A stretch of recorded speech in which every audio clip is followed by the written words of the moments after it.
Welcome to part 2 of the 2-3 review, everyone.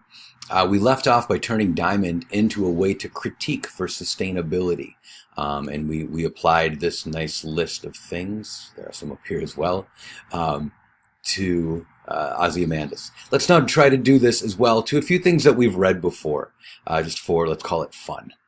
All right, remember deer at Providencia, the deer, it's going to be eaten, it's captured in the net, and our author Annie Dillard decides that she doesn't really feel sorry for it, but it's an essay that's trying to show how distant Americans might be from their ecosystem, and that this Ecuadorian community, perhaps less so. So knowing what we know about it, let's just go through and read and see if they have sustainability problems, or how we could use what we learned from Diamond to critique what we know of deer at Providencia. Hard to recognize a slow trend. I suppose so. It didn't seem like there were any problems there, any slow trends in that essay, although we know they're in the world and there is climate change in the world, so their weather may be changing as well, but that doesn't seem to apply too much. If a problem is recognized, short-term interests may clash with long-term interests. Again, we don't know too much about that. It didn't seem like a highly political society. It seemed that it was a small village, and that they were pretty unified in their short-term interests. If we looked at that village as part of the larger political system, then we might find that they're on the losing end of things. But we didn't see much of that. It seemed that their short-term interests coincided with their long-term. They were catching game, they were eating it, they were feeding themselves. Everything seemed pretty good. There wasn't any talk of a resource shortage or anything like that. Some pro-environmental or sustainability would clash with their own values. We don't know for sure. We do have that instance where the boys, maybe this is 2 and 3, the boys want to let the deer go, and they do, and then the deer re-ensnares itself, which I think when you read the essay is supposed to be, that we feel pity for the deer. But here, maybe we could say the short-term interests of the boys to let this deer go free clashed with the long-term interest of the village eating it the next day, right? So we could use this and look for moments where short-term interests overrode the longer sustainable meal that they have, right? So maybe that is also the boys' values clashing with their own values. And why that? Well, the boys maybe are so young they're not part of the culture yet.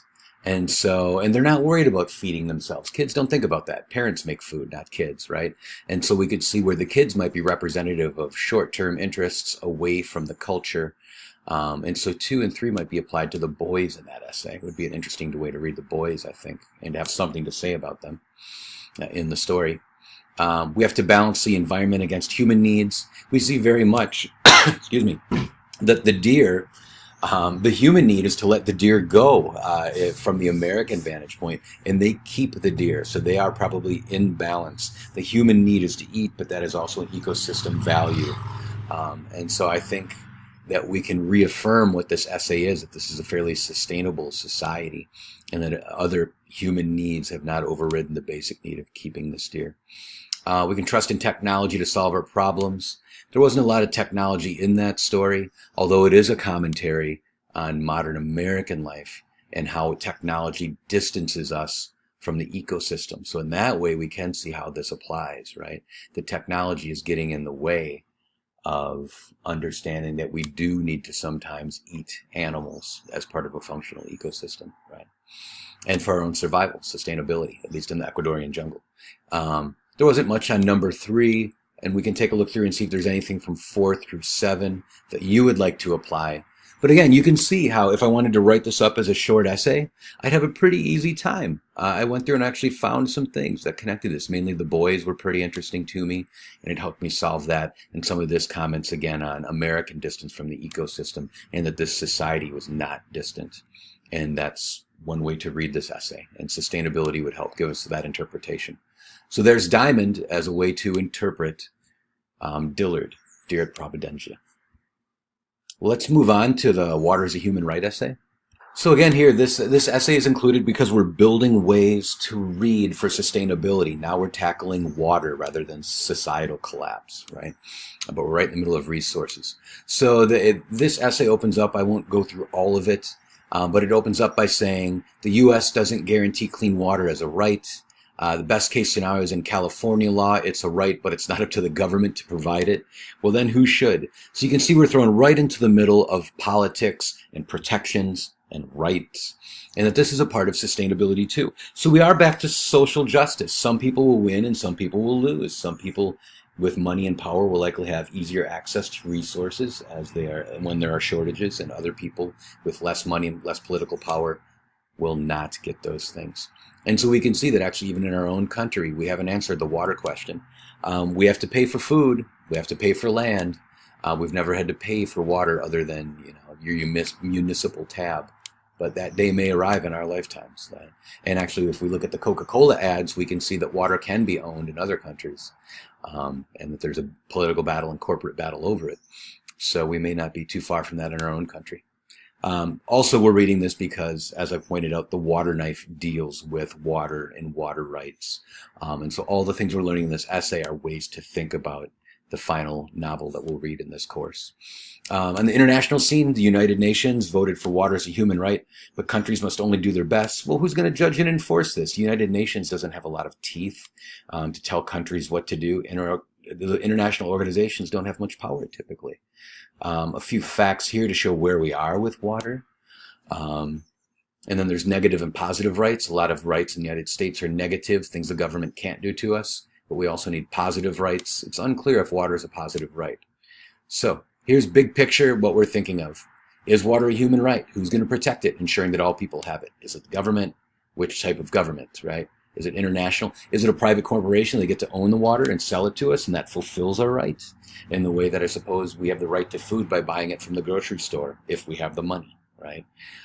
So if water were to follow food as a market good, then sure, food is a right that we get if we have the money, and water may be the same, right?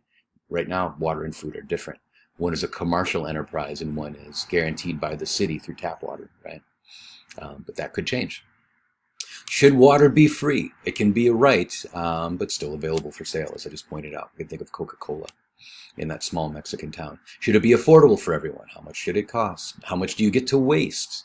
The video that you watched, Water Can't Be Free, covered this. Who gets water? How much do you get to waste before you get charged, right? Should human use come before industrial use? Should human rights come before profit, right? These are the issues to ask yourself about when it comes to water and whether or not water should be free. The Water Can't Be Free video had an opinion that answered all of these things, or at least most of them. Let's look at something interesting now, and the Coca-Cola stories. Our article on the Coca-Cola water wars in Mexico. A bit apocalyptic, but it grabs our attention. The media is good at that. They like to use apocalypse. But we should read into this that this is a problem and this is a pattern outside the U.S. And remember, problems outside the U.S. affect the U.S., as we learned from Diamond, right? You read the story, so you know the basics. But here's the context. Water is being taken by the local Coca-Cola plant. There's little water to drink. Coke is more available, as we know, so these people are drinking Coke instead of water. The water was turned into Coke, and now they drink it as Coke. Kind of ironic and sad at the same time. There's been a major obesity and type 2 diabetes epidemic, and a 30% increase in mortality from type 2 diabetes in just 3 years. So you can see that environmental problems and sustainability problems become human health problems, right? Not just environmental problems. We know from the reading the federal government isn't really helping much. They receive benefits from the Coke plant, and Coke is pretty happy about the deal as well. So we can see money and short-term interests. This is thinking of Diamond, and we're using Diamond to read the Coke situation. Money, which is short-term interest, gets in the way of water rights secured by the government. The government leaders interested in the short-term profits as well for themselves, and no long-term vision for the people of this town. This is one of the reasons for collapse. Climate change might be affecting things too. A second reason for collapse, potentially from Diamond. The land is pressed, at least the water supply is pressed to its consumption limits. This is from Diamond too. It's sort of over farming of the water, if you want to think of it that way, right? That's what's happening here, obviously. So a modern instance of overproduction, right? Coca-Cola blames the government and urban sprawl and poor planning. Interestingly, in terms of cultural sustainability, Coca-Cola is replacing water in the spiritual culture. They're doing rituals with Coca-Cola now instead. We might also just say other issues in our course that we can link this to easily. That would give you something to say in an essay where you're writing an essay on this or just applying the ideas of our course. We've got the resource in terms of sustainability. What are the patterns? Well, we've got resources that are lost and battled over, the water. The humans and modern corporations are changing the environment and overextending, over-farming the environment, the water environment. It's a social justice issue. This goes back to where we started, Module 2.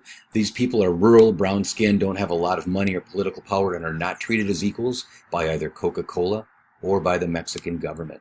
So they are the people defined as natural, not civilized, right? And so it's easier to do these things to them. And we see some colonization too, which is always a part of social justice and environmental racism, right? The rituals are being done with Coke, and the culture is changing as these people suffer health problems as well. Now let's take a look at what Coca-Cola said about all this, and we can use our criteria again to see what Coke is not saying, perhaps accidentally, or perhaps on purpose to try to get themselves out of this jam. Here's the company's press release. I'll just walk you through what I saw in here. You commented on this for your D2L post. The first thing I might say is it's framed mainly in what we call corporate speak. Very, very generic things that sound positive. Uses words like community and sustainability a lot, but we don't know what that really means. And it's a way to redirect the reader's attention away from actually if they're addressing the problems of the town and helping the people. In paragraph 2, right here. One thing I saw right away if I was doing a breakdown here of this as a corporate apology, read through the second paragraph, and I said, the solutions here are based in very forward-thinking innovations relating to community, rooftop collectors. Sounds very, very sustainable and like water is being provided, but it doesn't address if water is a human right, or that they are basically pirating the town's water. It just says, we're going to keep pirating your water, and we'll give you these things, and maybe they'll work. We could see here Diamond and the over-reliance on technology.